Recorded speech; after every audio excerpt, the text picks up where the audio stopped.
Welcome to Meet at the Table where Warriors are Forged. I'm your host, Don Jurl. Let's get right into it. Tonight's topic is going to be, what would Jesus do? Last time that I spoke about being a protector. I said in that video, a man should be capable of violence. A man should have physical training. A man should have training with weapons. He ought to be capable of unleashing a level of violence that would keep evil at bay. Just saying that, just making those points, you're probably wondering, well, why did you title this, What Would Jesus Do?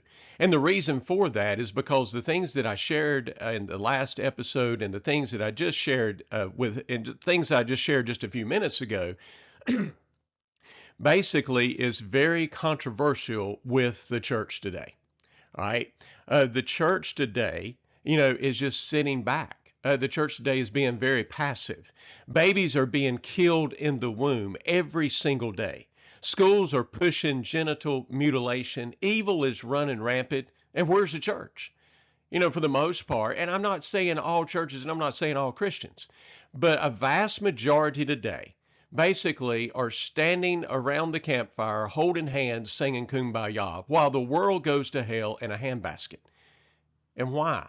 What's the reason for this? And for the most part, it's because so many today are hiding behind selective verses. And I just want to go through a few of them here tonight. One of them is this. Matthew 5:39 says, "But I say to you," and so this is Jesus speaking, "do not resist the one who is evil. But if anyone slaps you on the right cheek, turn to him the other also." Now, I just want to stop right there to say this, okay? This is a bad translation from the get-go, because you really think that Jesus would have said, do not resist the one who is evil. In other words, don't stand against them. Absolutely not. Read back, and I'll probably touch it again here in a minute, but just go back to the Old Testament. God did not tell David to not resist Goliath. He did not tell David to not stand against Goliath. No, he sent David down into the valley with a slingshot and 5 stones to slay Goliath. And so immediately, it's a bad translation, okay? And then there's Matthew 5:44. "But I say to you, love your enemies and pray for those who persecute you." All right, first off, it says, love your enemies. But then we have David in Psalm 139 who said these words in verse 21. "Do I not hate those who hate you, O Lord?" I know, okay. Immediately, and I've heard this growing up, immediately, the church is going to fire back and say, oh, you can't have hatred in your heart. Oh, you can't hate. Wait a minute. The Bible tells me that God loved Jacob and he hated Esau. Okay. And I get it. And I've done this before myself. People's going to say, well, it just means that he preferred Jacob over Esau. No, it don't. If you read that passage in the Old Testament, the Hebrew word literally means to utterly despise. If you read the passage in the New Testament, the Greek word literally means to utterly despise. All right. And so God hated Esau. He loved Jacob.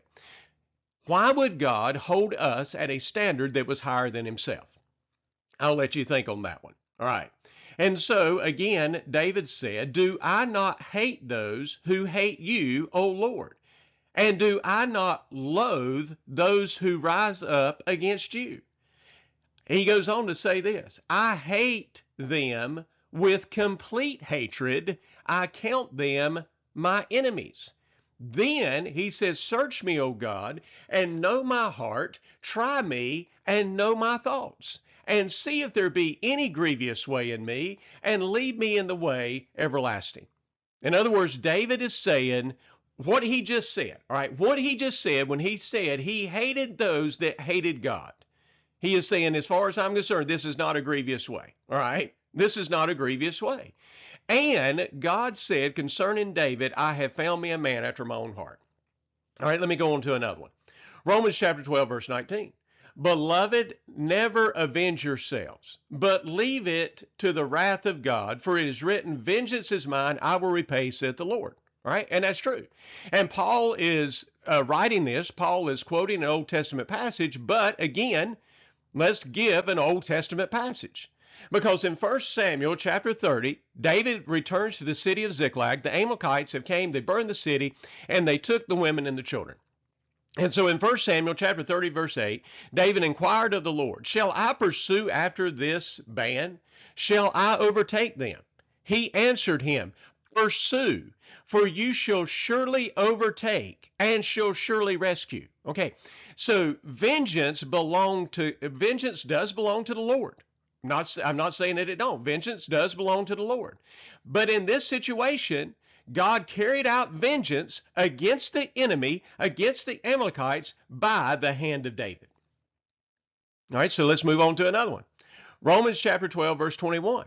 Do not be overcome by evil, but overcome evil with good. Right? And the weak, wimpy Christian loves it. It loves this verse. All right? But let me say this. Good, and I've already touched this story, but good in 1 Samuel chapter 17 was a slingshot and 5 stones, and it overcome evil. David did not run from evil, right? David stood against evil. David overcame evil with good, and that was a slingshot and 5 stones. David stood. You see, the rest of Israel was being overcome by evil. They were running and retreating from Goliath, but not David. And David stood against the enemy and said these words in 1 Samuel 17:45. Then David said to the Philistines, you come to me with a sword and with a spear and with a javelin, but I come to you in the name of the Lord of hosts, the God of the armies of Israel, whom you have defiled. This day the Lord will deliver you into my hand, and I will strike you down and cut off your head. And I will give the dead bodies of the host of the Philistines this day to the birds of the air and to the wild beasts of the earth, and all the earth, that all the earth may know that there is a God in Israel. And that all this assembly may know that the Lord saves not with sword and spear, for the battle is the Lord's, and he will give you into our hand. And so, what do we find? We find David overcame evil with good. We also find that, yes, vengeance is mine, saith the Lord, but again, he used the hand of David to bring it to pass. You see, a lot of Christians today, right? So-called Christians today are using these verses like turn the other cheek. The verses that I've just used are using these verses like turn the other cheek to support their apathy. Actually, they don't want to do anything, and that's why they use these verses. Basically, they are cowards that do not want to face the consequences for standing against evil.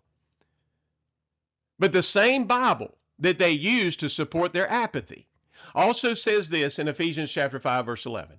And have no fellowship with the unfruitful works of darkness, but rather reprove them. And this is actually what Jesus did. All right? So now I'm getting to what would Jesus do? All right? Well, when we look at the verses that I just shared with you, all right, and I'm not talking about the verses that, the coward uses, but I'm talking about the verses that says stand against evil. Right? The same God of the Old Testament is the same God of the New Testament. He don't change. And he said that. Yeah, I change not. Jesus was not a nice guy. Jesus was a just guy. He was God in the flesh. And when you read the Gospels, he was very confrontational, right? If he hadn't been confrontational, if he'd have been a nice guy, he'd have never been crucified. He was very confrontational. Look at his interaction with the religious crowd. Look at his interaction with the Pharisees. Calling them whitewashed sepulchres, brood of vipers, den of thieves. I mean, the list goes on and on. He was very confrontational with them, okay? And then, when needed, he showed force. He walked into the temple at one time, right? Actually, not just one time, he did it 2 times. He did it at the beginning of his ministry, and he did it at the end of his ministry. But he walked into the temple, and he looked and he seen that the Jews were basically desecrating the temple, right? The religious crowd was desecrating the temple.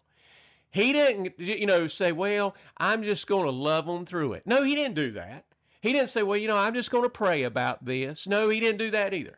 He left the temple, went and made him a whip, came back into the temple, and then literally he cleaned house. He whipped the people that was in there. He overthrew tables. He ran them all out. He took care of business. And so when somebody says, well, what would Jesus do? Well, Jesus would be confrontational when it was needed. Jesus would flip tables when it was needed. Jesus would take a whip to people when it was needed. And so, men, you don't have to be soft. And for those that are telling you to sit down and be a good little Christian and be soft,